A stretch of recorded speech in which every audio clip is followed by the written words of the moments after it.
Assalamu alaikum everyone, and today on Friday 24th we are going to further continue our remaining part of the topic which is going on right now is the economies of scale and the diseconomies of scale. What we learned yesterday was what are these economies and diseconomies. We mainly focused on the economies of scale, in which we learned that there are two types. One of them is known as internal economies of scale. The other one is known as the external economies of scale. The internal are when the firm is growing in its own size, when the firm size is increasing by itself, and then it's going to be known as their internal economies of scale. On the contrast, when as an industry, when the industry is growing and the firms are getting benefits as a part of that industry. So when the growth of industry is seen, then that is going to give some benefits to its firm. Then those are known as external benefits or external economies of scale. So we just highlighted a few of them. You can even refer to your books and that can give you a more detail about that. So today we're going to see the dark or the other side of this, that what about these economies of scale? Are they very fruitful or are they like giving some drawbacks as well?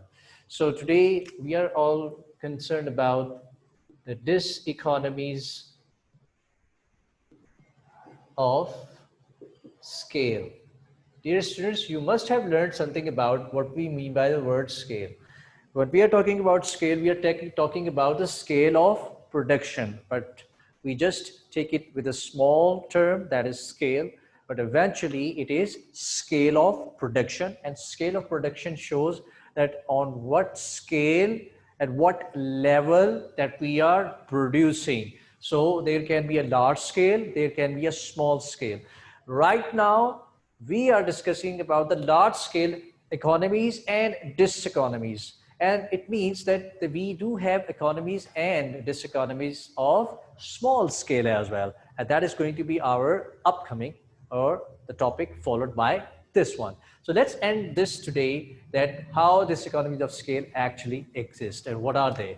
So they're very small to count, that how many disadvantages we can see that there we can find. So again, we can split them into two forms. We do have internal diseconomies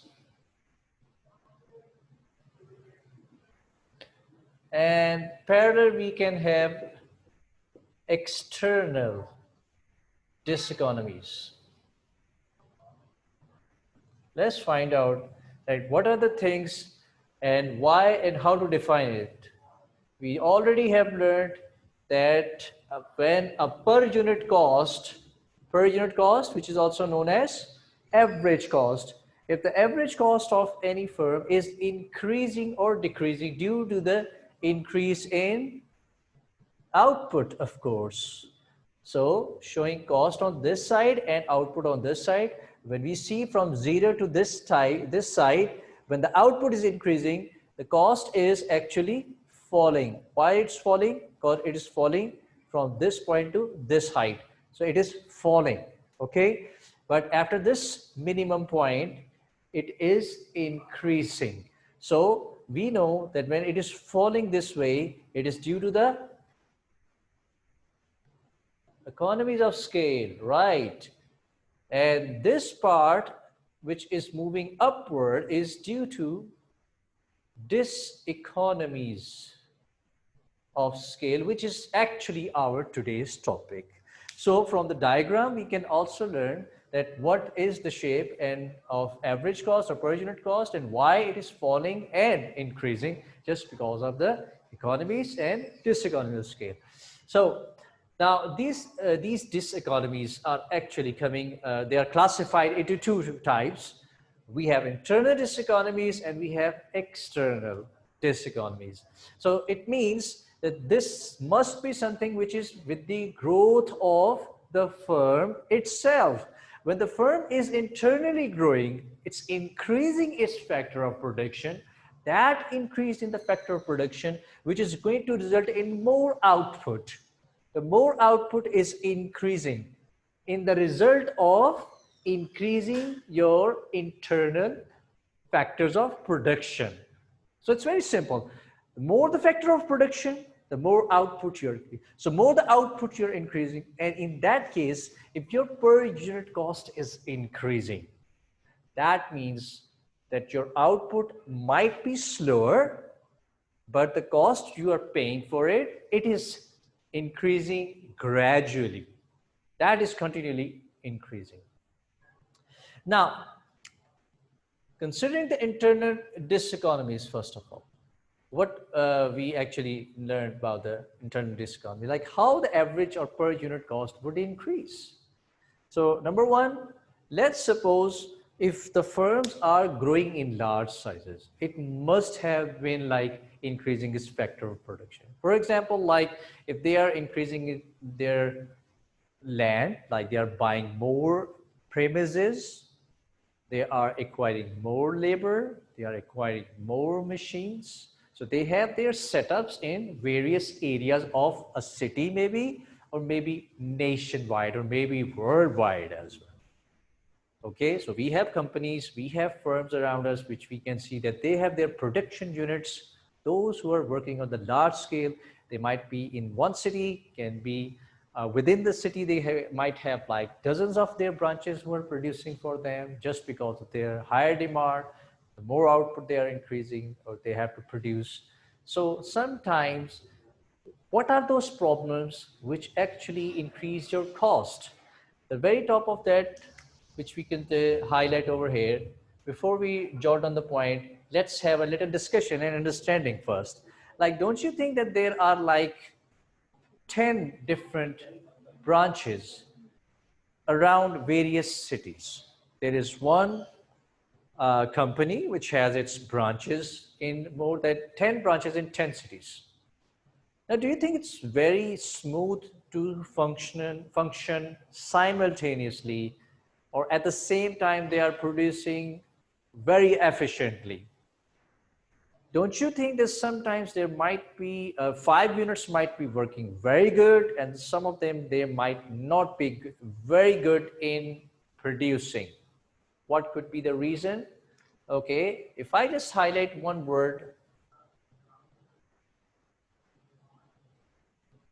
that there might be a problem of communication. Communication, like at the moment we are facing a problem at homes. Some students might be coming up with this. Sometimes in some students they are saying we have no problem in getting communication or connectivity just because of this. But some of them, they say that maybe they are facing. So you see, the problem of connectivity and communication there can be many other reasons other than this technical reason which I'm sharing with you. Some other that maybe the communications are not done that way that the owner or the person who is managing the business wants them to do so. If I, as the owner of the business, I want like my all 10 branches to work the way I want, maybe some of them, they would work very efficiently, and some of they not. So what is actually the main problem occurring? That there is actually the problem of management. There's the problem of controlling. So some units might be controlled very well, they might be very good in response, but some of them they might not be. So that is something which sometimes your output is not increasing the way you're expecting. So what happens? Your per unit cost increases. How?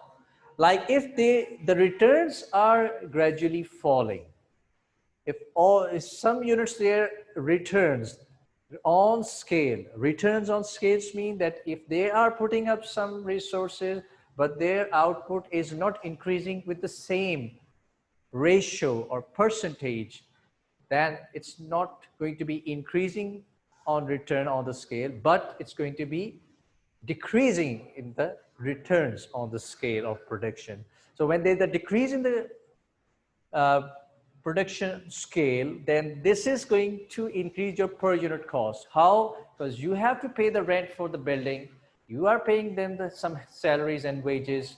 At the same time, when they are not giving you some return, ultimately your returns are falling, but your average or per unit cost is increasing. So that can be one of the internal diseconomies of scale. While you're producing on the large scale, sometimes the level, the motivation level of workers, it may fall. For example, like sometimes the owner, he's the one who is more interested in his business since he is enjoying the profit. If I'm a businessman, I believe that as a businessman, I have more interest in my business since the more output is produced, the bigger benefit comes to me in the shape of profit. So the workers who are working in the various areas, they always need some assistance, or let's say if I am more inclined towards my profit, I would pay more attention to my work. So if I'm giving more attention, I need to get interacted with my workers. So while I'm giving more attention to the workers, they are also working more efficiently.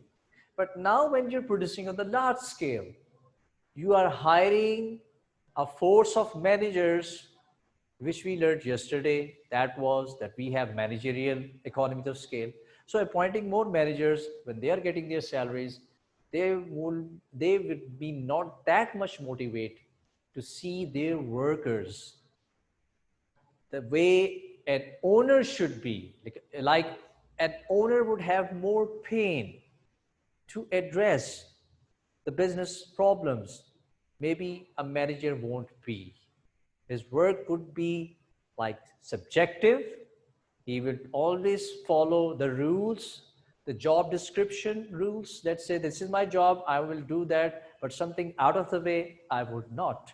But an owner don't see all these things. He will go to any extent where he sees that the output or returns or the profit could be increased.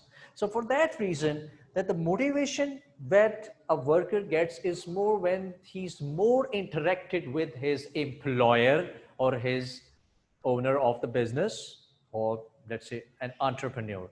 So that's why when you have a lot of team of workers or skilled worker or managers, they might not be that motivational towards their workers' job. So that's one thing, that sometimes you lose your interest in producing more efficiently. Like for instance, like if I am working for a firm as a worker, if I'm not, I always see that even I produce or not, I will get the salary. And maybe my performance might be affected doing one work again and again. My motivation level might be down. Haven't we learned this in the specialization, that the doing one work again and again will make our work more boredom or monotonous? So that thing actually reduces our motivational level for the workers. And when the motivation is down, you're not encouraged to work, then definitely with this lack of temp, you are not going to produce to that level which is the desired one. So the returns might fall again. And when the returns are falling, the per unit is going to increase once again.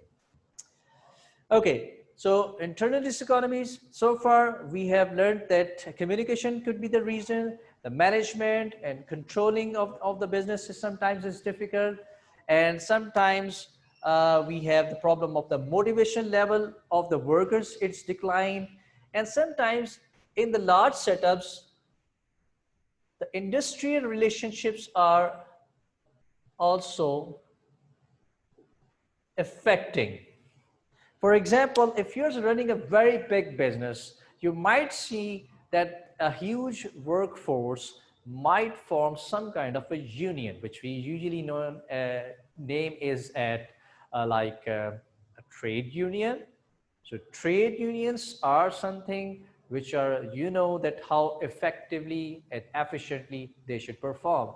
So if they go for the industrial actions, if they are not cooperating the way the work should be done, then obviously this is going to again increase your per unit cost, and they might be sometimes hampering in producing goods and services or increasing the output of a firm. So industrial relationship is also again one of the factor which can be highlighted, that they can be some of the internal diseconomies. Okay, moving on to the external diseconomies. Now, this is something which we should understand, that this must be carried by when the industry is growing as large. When the industry is growing large, more firms are there, and when you see that in an industry, when you see more firms concentrated on one place, so that is something which we can say that people or the firms, large firms, will definitely suffering something which will slow down their output, and it's going to decrease their returns on the scale, and it's going to increase your per unit cost. Let's see how it. Don't you think that sometimes that there are like 50 or 60 firms in one particular area? They are just because of the growth of the industry together. So what is that thing that you will feel? Okay, number one, you will see that in the morning, a lot of transportation is coming to that area to carry the workers. Or maybe how they're coming, like definitely the workers are coming towards that area, so they might be using some transportation. So if they're traveling on the buses, of course, and the more congestion, yes, the congestion is going to be the basic problem that is going to be the result of external diseconomies, or maybe when the industry is growing. When the industry is growing means that there are more firms entering in it. So the more congestion means that it is going to make your workers late sometime, right? And maybe they are depressed, like they're not feeling very happy coming to that area, because it took a lot of time to reach their destination. So definitely this sometimes like create like problems. Like many big cities in the world, if you just see their trend, it is said that if you are traveling in some office times, so what happens? You find a lot of traffic. You consider those who are going for the work, and there is a lot of traffic and congestion. Definitely this is going to be the result which you will find out as external diseconomies, and definitely when the workers are not reaching in time, and the production, the way you're expecting or you have calculated, it's going to be affected. Okay. So external diseconomies, congestion is one of the reasons which we have highlighted so far. There can be some more which we can highlight in this scenario. For example, the congestion, the more externalities can be related over here. The externalities are the external costs. When more firms are there, not only the congestion, the external costs like some pollution, which is going to be harmful for the society. And when these are the things over there, definitely this may affect the productivity of workers as well.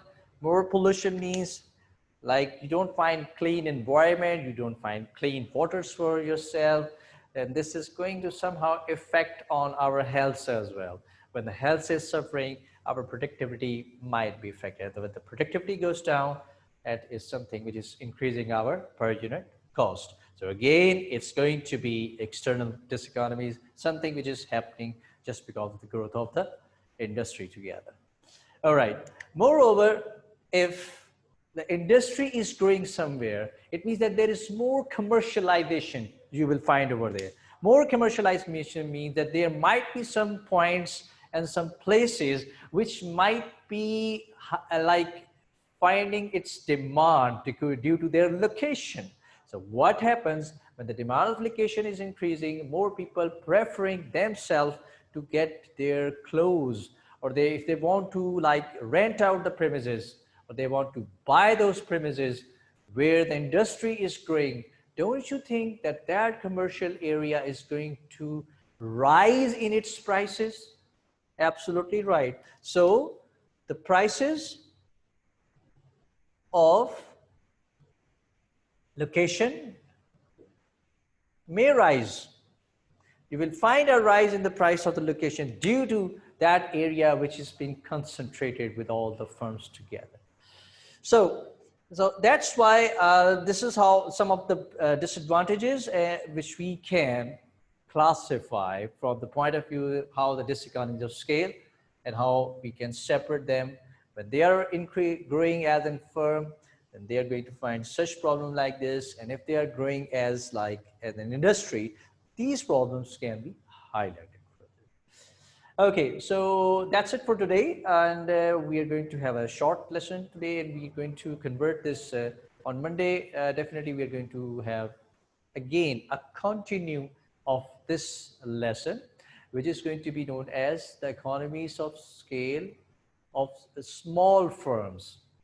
Now, that is something too rare to find in your books, but when we find it from the book point of view, we find that with all these benefits, we see that there are more benefits to being a big firm. But if the big firms are more advantages, why we still see that the small firms or some people still want to run small businesses, or they want to have a small firm? Well, that's yet another very interesting topic for to discuss on our next class. Meanwhile, you can just quickly review this. You can read your books. And if there are any questions, you can ask me today or in the next class in the question answer session. So until then, you take care, stay safe, Allah Hafiz.